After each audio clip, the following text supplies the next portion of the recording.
1894 চনত ৰাজস্থানৰ পিলানী নামৰ সৰু গাঁৱত জন্মগ্ৰহণ কৰা ঘনশ্যাম দাস বিৰলাই মাত্ৰ 11 বছৰ বয়সলৈকে আনুষ্ঠানিক শিক্ষা লাভ কৰিছিল। পৰিয়ালৰ পৰম্পৰাগত ব্যৱসায়ত সোমাই যোৱাৰ পৰিৱৰ্তে তেওঁ সপোন দেখিছিল ডাঙৰ কিবা এটা কৰাৰ।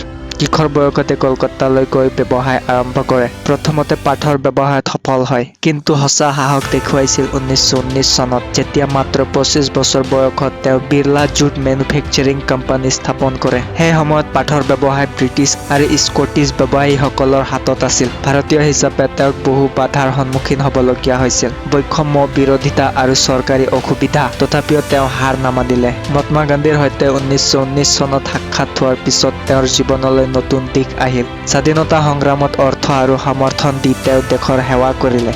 নন কোপাৰেচন মুভমেণ্টত যোগদান দি বিৰলা হাউচক স্বাধীনতা সেনানীসকলৰ মিলনস্থলী কৰি দিলে। তেওঁৰ দৃঢ়তাৰ ফলত বিৰলা গ্ৰুপে টেক্সটাইল, চিমেণ্ট, এলুমিনিয়াম, কেমিকেল আদি বহুতো ক্ষেত্ৰত বিস্তাৰ লাভ কৰিলে। স্বাধীনতাৰ ঠিক 10 দিনৰ পিছত 1947 চনত গ্ৰাছিম আৰম্ভ কৰি ভাৰতক আত্মনিৰ্ভৰ কৰাত সহায় কৰিলে। আজি আদিত্য বিৰলা গ্ৰুপ বিশ্বৰ অন্যতম ডাঙৰ কোম্পানী, লাখ লাখ লোকৰ কৰ্মসংস্থান দি দেশৰ উন্নয়নত অৰিহণা যোগাই আছে। এই কাহিনীৰ পৰা শিকিবলগীয়া কথা এইটোৱেই যে সপোন চাওক, বাধাৰ সন্মুখীন হ'লেও হাৰ নামানিব। কঠোৰ পৰিশ্ৰম আৰু দেশ প্ৰেমেৰে যিকোনো অসম্ভৱক সম্ভৱ কৰিব পাৰি। ঘনশ্যাম দাস বিৰলাৰ দৰে সাহসী হওক, সফলতা আপোনাৰ বাবে অপেক্ষা কৰি আছে। ধন্যবাদ।